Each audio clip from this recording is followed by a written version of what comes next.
Hey everybody! Today's topic is a big one. It's one of the most important fundamentals that I've learned in reclaiming control of my own life and something I wish someone had taught me a lot sooner. Most of my life, I didn't feel like the main character. I felt like I was surviving a story that someone else was writing. One where I was constantly trying to keep the peace, avoid conflict, and explain my feelings in ways that always somehow got twisted. It's taken me 36 years to understand what safe relationships actually look like, whether it's work, family, or your friendships. Today we're going to talk about DARVO. It's an acronym that helps you identify when you're being manipulated, essentially.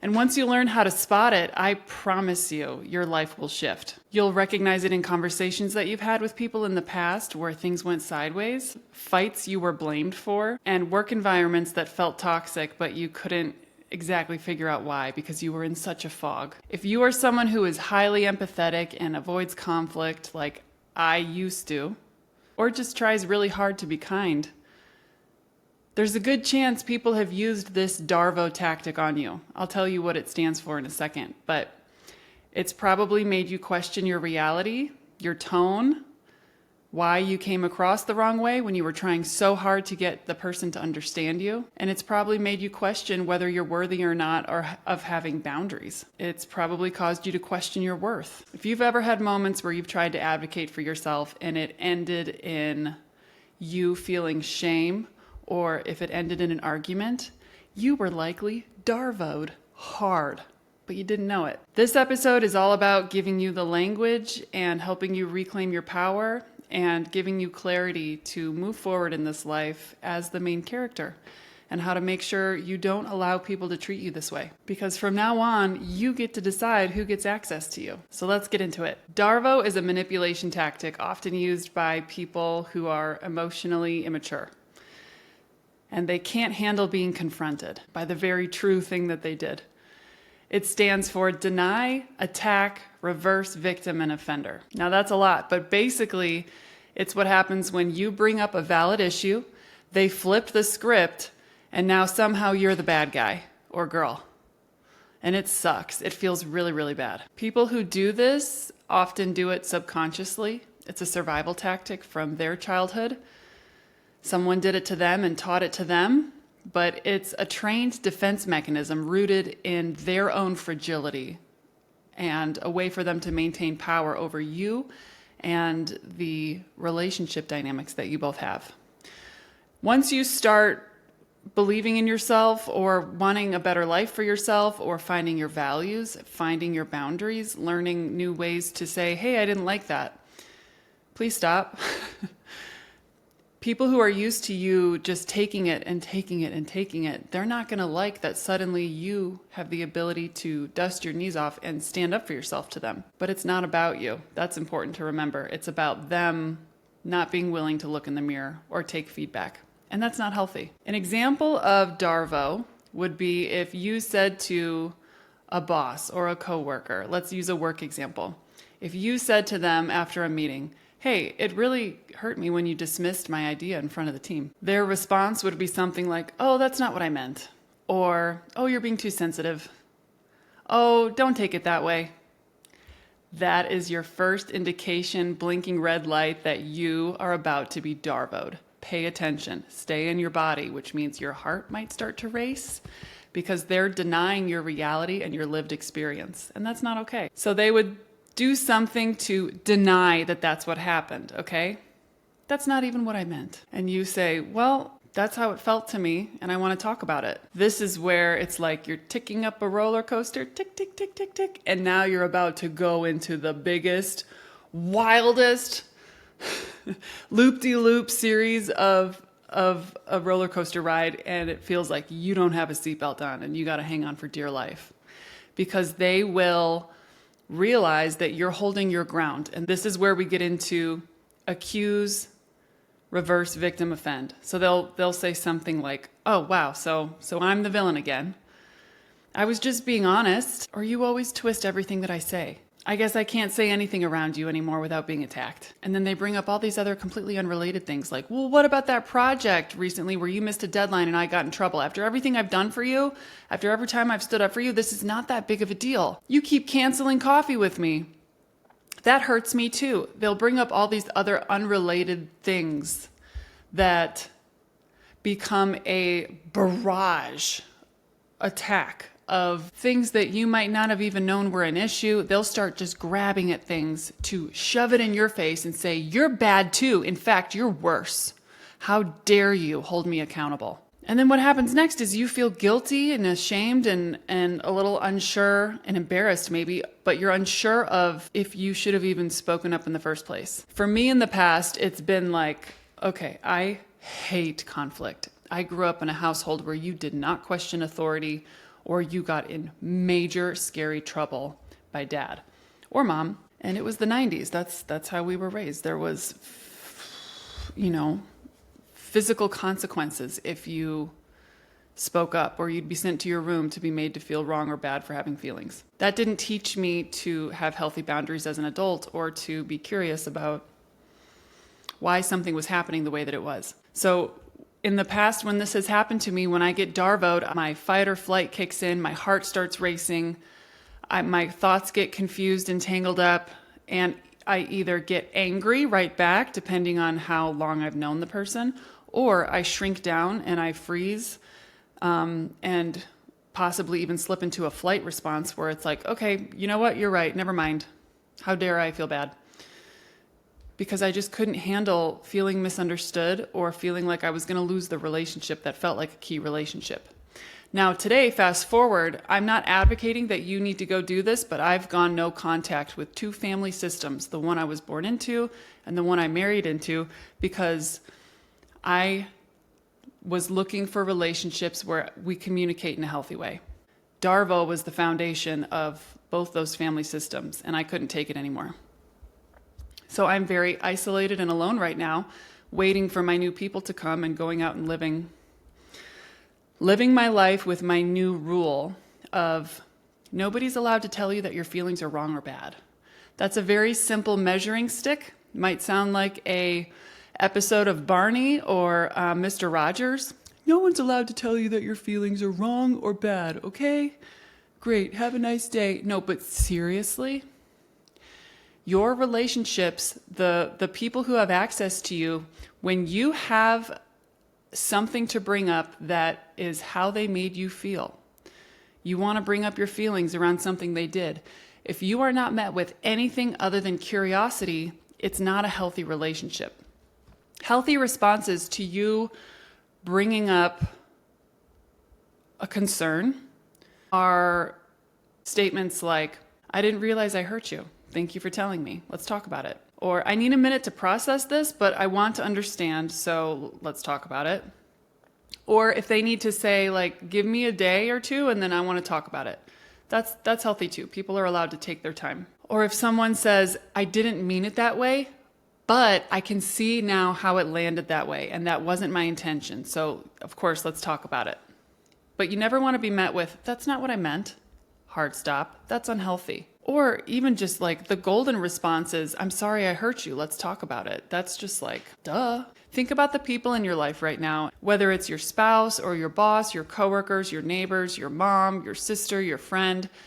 Think about if you are able, first of all, to bring up your emotions when they treat you a certain way or make you feel a certain way. Are you able to tell them? And do they meet you with any of these responses? Or do you tend to not bring things up because this has been your lived reality in the past where you are made to feel like you are the problem? And how dare you challenge my way of thinking or being or acting? How dare you have hurt feelings for the very real thing I did? Let me bring up all these unrelated things that you've done in the past. It's like, hold on. Who in your life has done this to you?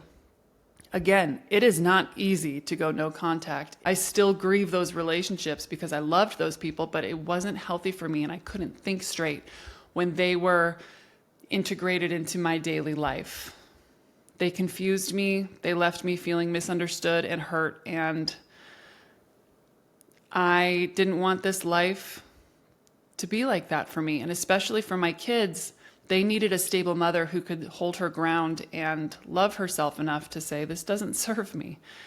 And I want my kids to witness me being spoken to appropriately and respectfully. And I think that's a very basic thing to create for yourself in this life. So I'm not saying please go no contact with absolutely everyone who's done this to you, but I do want you to pay attention to and feel like you can bring up your feelings to someone the next time something feels off, and just see what happens. For me, I've had to end a few friendships recently too, because things have happened and I'm like, hey, I don't love this.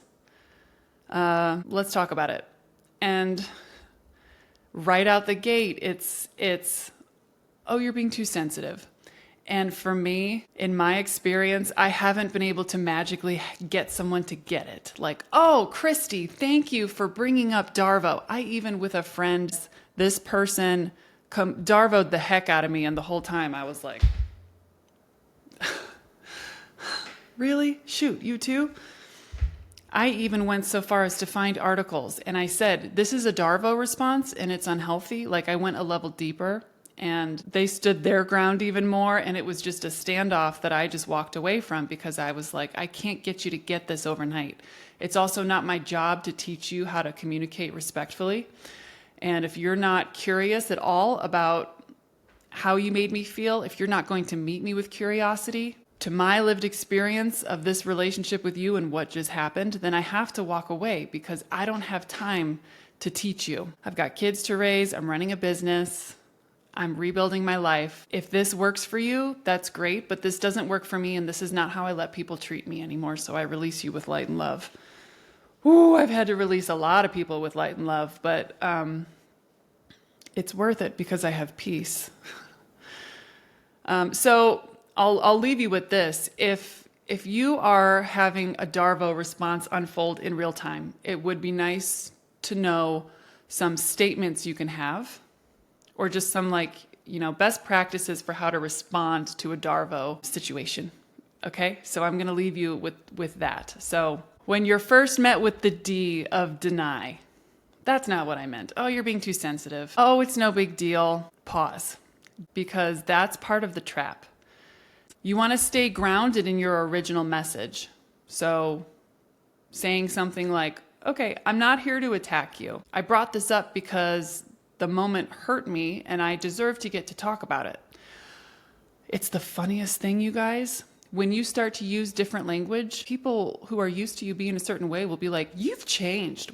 I've had people say, what is wrong with you right now? Or ever since you've been to therapy, you're different now and it's not good. Or I had someone I loved very much say, I think you've been reading way too many self-help books. And it's like, yeah, because think about what you just told me I'm not allowed to do. All I just said was, that moment hurt me and I deserve to talk about it. And you're telling me that I'm selfish or bad for that? That's a huge red flag. You want to name the pattern if you're feeling safe to do so. So you could say out loud what they're doing. Get to the fundamentals. You say, when they get to the reverse victim and offender part, you say, hey, you're flipping this around on me like I'm the aggressor when I'm the one who was hurt. And that's not okay. Again, isn't that true?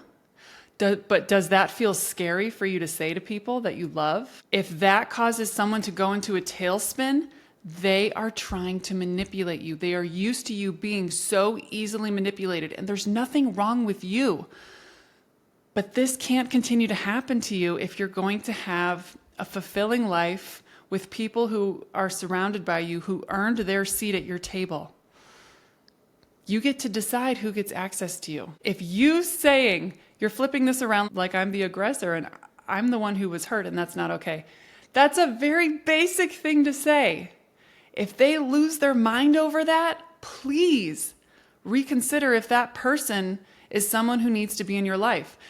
Now, I'm divorced. I know it's tricky when you have kids, when you rely on certain people and you have a certain housing situation and you share finances. I'm not saying go run out and get divorced. But I do want you in this life to feel like the people in your life care about you. And nobody's perfect. Oh, I've had that thrown in my face too. Well, nobody's perfect. You're being too hard on me, or you're being too hard on them. No, of course nobody's perfect. But if I'm not met with curiosity at how you made me feel, then this relationship is unhealthy. It's so simple, but that doesn't make it easy, right? And if things are just really spinning out of control, because once you present the truth to the person who is manipulating you, and they are losing their mind, and it's just the truth, you're like, you really got to love yourself for this. If it's your feelings are your body's way of keeping you safe. It's your ego saying, we deserve better than this. This is not okay. If you are presenting your truth and someone is losing their mind over the audacity, which is like, how dare you stand up for yourself? You need to exit. And you do that by saying, I'm not going to keep having conversations where I get blamed for expressing my feelings. And just leave it at that. And if they keep attacking you, friend, this relationship is very unhealthy. And I want more for you. And I know you want more for you. And maybe deep down, that's part of the dull ache of what's wrong with me. I'm in such a fog. I'm sleepwalking through this life. I hate this job. I hate this daily routine. It might be because someone is in your life who has very close, precious access to you, and you are a good person, and they are just kind of leeching off your goodness. And I want more for you. If you don't want more for you in this moment, I want more for you. I maybe needed someone to say that to me, and there was no one to say it. So I'll say it. You deserve to be able to tell someone that your feelings are a certain way, and they don't tell you that that's wrong or bad. Nobody's allowed to tell you that your feelings are wrong or bad. And if they do, I hope you reconsider what this person means to you, what purpose do they serve, and why are you so attached? This is a much deeper discussion. Thank God we have such access to therapy, and the stigma is starting to go away, because DARVO was slowly killing me. The people, at this point, it's in like the 40s, the amount of people and friendships that have had to fall away since I got divorced. I'll just leave you with this last rant. Once I decided to get divorced, which was not an easy decision, it was not. But it was the right decision for me, and to model to my kids how I'm treated, because they will model their lives the same. My son will figure out how to speak to women in a certain way, and my daughter will hold her ground and be like, no, because subconsciously she watched me have healthy interactions. Once you find one chink in the armor, divorce is a big implosion, but it becomes easier and easier to see all the other people that were treating you the same way. And for me in this life, this is not the life where I play small. And it's been so much growth, so much beautiful, beautiful growth, but many kind of dark nights of the soul. That'll be another episode where I have thought, like, why is everybody falling away? Why is it so hard for everyone to meet me where I'm at and just be good to me because I want to be good to them? And it's just the simple fact that the systems that you were born into and the relationships that you chose were based off of how your childhood made you feel. And once you start to choose yourself, everything kind of has to fall away that wasn't in alignment. But new people will come in, I promise you. This is work that's worth doing if you want your life to feel like it's yours.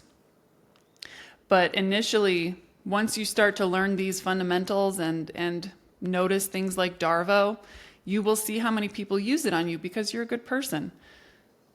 But being a good person doesn't mean everybody gets to have access to use and abuse you and trample all over you and treat you like a doormat and make you feel like you're the problem in their interactions with you that are very unhealthy. But it is like being caught in an undertow when it's so many people and you're just used to being treated this way. It takes a lot of self-love and self-care and patience with yourself, and feeling your own emotions. I was so good at suppressing my emotions. I only recently learned how to cry. And now that I know how to cry, it's like I can't stop, but it's very healthy, cathartic. I don't cry all the time, but sometimes when I'm crying, I'm like, oh my God, I'm feeling things because I'm standing up for myself. And you can grieve relationships that don't serve you anymore. I don't think it's super, super normal to have lifelong relationships. It's pretty rare. And if you do have that and it's healthy, you're so lucky, and you should hold that person near and dear and tell them that they've earned a seat at your table. But if people are making you feel confused or shameful around saying how you would prefer to be treated, it's your life. And I don't want someone else playing the star in the movie that is your life. I want nothing more for both of us than to find healthy relationships where people meet us where we're at and meet us with curiosity when we say we have hurt feelings. So that is DARVO. It stands for deny, accuse, reverse, victim, offend. And once you see it, you can't unsee it, but you're welcome, because this has transformed my life for the better. So thank you for listening. I hope this helped you. Send me a message on LinkedIn or leave a comment if you're watching on YouTube. And I'd love to know what your biggest takeaway was and how this helped you. All right, I'll see you next time. Bye.